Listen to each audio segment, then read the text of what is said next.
जय हिंद साथियों। जैसा कि आप सभी को जानकारी के लिए बता दूं कि स्पेशल एजुकेशन यूट्यूब चैनल के माध्यम से मैं आपको बहुत अच्छी खबर स्क्रीन पे आप देख रहे हैं, इस खबर की विस्तृत चर्चा करेंगे।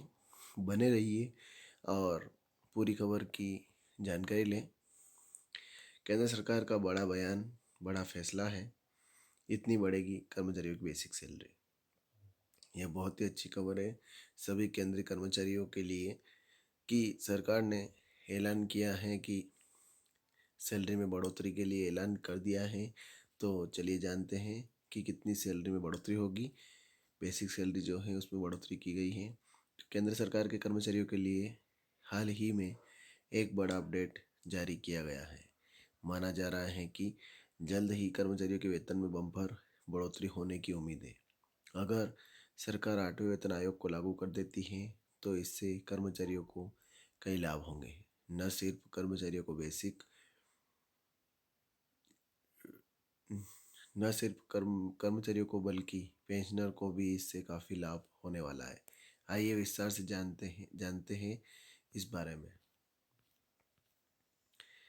सातवें वेतन आयोग को लागू हुए 9 साल पूरे होने वाले हैं। वहीं केंद्र सरकार के नियमों के मुताबिक हर 10 साल में एक नया वेतन आयोग बनाया जाता है। नए वेतन आयोग के तहत कर्मचारियों को काफ़ी लाभ होने की उम्मीद है। माना जा रहा है कि केंद्र सरकार जल्द ही 8वें वेतन आयोग का गठन कर सकती है। अगर सरकार द्वारा 8वें वेतन आयोग को लागू कर दिया जाता है तो इससे कर्मचारियों के वेतन में बम्पर बढ़ोतरी होने की उम्मीद है। वहीं कई अन्य भत्तों का भी लाभ मिलेगा। केंद्रीय बजट में हो सकता है ऐलान।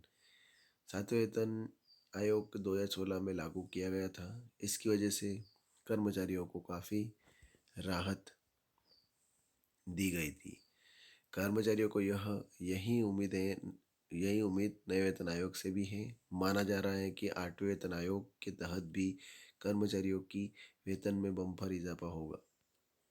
केंद्र सरकार द्वारा लागू किए गए 7वें वेतन आयोग को साल 2026 में 10 साल पूरे हो जाएंगे।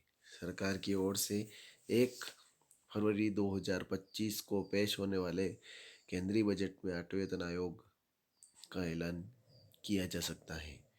कर्मचारियों को इतनी हो जाएगी बेसिक सैलरी। अब बेसिक सैलरी के ऊपर चर्चा करेंगे। इसमें प्राप्त हुई जानकारी के मुताबिक अगर 8वां वेतन आयोग लागू हो जाता है तो इससे केंद्रीय कर्मचारियों की बेसिक सैलरी बढ़कर लगभग 34,500 रुपये हो सकती है, जिसके हिसाब से कर्मचारियों को करीब 186% वेतन में बढ़ोतरी का लाभ होगा। माना जा रहा है कि 8वें वेतन आयोग के तहत कर्मचारियों को मिलने वाला फिटमेंट फैक्टर 2.86 गुना हो सकता है। ऐसे में वेतन बढ़ोतरी की भी उम्मीद दिख रही है। वेतन में ये बढ़ोतरी फिटमेंट फैक्टर के आधार पर ही की जाने वाली है। फिटमेंट फैक्टर की मदद से सरकारी कर्मचारियों के वेतन और रिटायर्ड कर्मचारियों की पेंशन में भी लाभ होने की उम्मीद है। कर्मचारियों का यह कहना है। अब क्या कह रहे हैं कर्मचारी? केंद्रीय कर्मचारियों का मानना है कि अगर वेतन में बढ़ोतरी हो जाती है तो इससे कर्मचारियों को महंगाई और जीवन यापन में भी काफ़ी राहत देखने को मिलने वाली है। फिलहाल 7वें वेतन आयोग के तहत कर्मचारियों को 2.57 के आधार पर फिटमेंट फैक्टर दिया जा रहा है। इस वेतन आयोग में केंद्रीय कर्मचारियों की बेसिक सैलरी को 7,000 रुपये से बढ़ाकर 18,000 रुपये कर दिया गया था। फिलहाल केंद्रीय कर्मचारियों को 2.57 के आधार पर ही फिटमेंट फैक्टर ऑफर किया जा रहा है। कर्मचारियों का कहना है कि महंगाई को देखते हुए फिटमेंट फैक्टर को 8वें वेतन आयोग में 2.86 करना चाहिए। पेंशनर को भी होगा लाभ।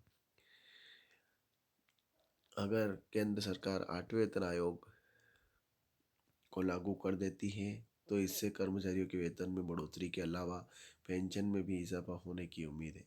हाल ही में कर्मचारियों को न्यूनतम पेंशन 9,000 रुपये दी जा रही है। वहीं अगर 8वें वेतन आयोग के तहत कर्मचारियों को फिटमेंट फैक्टर 2.86 के दर पर दे दिया जाता है तो इससे कर्मचारियों की न्यूनतम पेंशन बढ़कर 25,740 रुपये तक जा सकती है। महंगाई भत्ते में भी होगी बढ़ोतरी। फिलहाल कर्मचारियों को बेसिक वेतन के अलावा भी कर्मचारियों को महंगाई भत्ते का भी लाभ 7वें वेतन आयोग के अनुसार दिया जा रहा है। महंगाई भत्ते की वजह से कर्मचारियों को इन हैंड सैलरी में और ज़्यादा बढ़ोतरी देखने को मिल रही है। जनवरी 2025 से महंगाई भत्ता फिर से बढ़ने वाला है। वहीं अगर 8वें वेतन आयोग को लागू कर दिया जाता है तो इससे केंद्रीय कर्मचारी और पेंशन भोगियों को काफ़ी लाभ होने की उम्मीद है। तो ये खबर थी। इस प्रकार से बने रहिए। स्पेशल एजुकेशन यूट्यूब चैनल के माध्यम से आपको नई खबर मिलती रहेगी। तो ये 8वें वेतन आयोग के बारे में कहा गया है कि बहुत जल्दी 8वें वेतन आयोग लागू होगा और इससे बेसिक सैलरी में भी बढ़ोतरी होगी। तो ये खबर थी। इस प्रकार से खबर की विस्तृत चर्चा करी। ज़्यादा से ज़्यादा शेयर करें, लाइक करें, कमेंट करें आपको खबर कैसी लगी। और आप मेरे चैनल पर नए हैं तो चैनल को सब्सक्राइब जरूर करें। जय हिंद, जय भारत।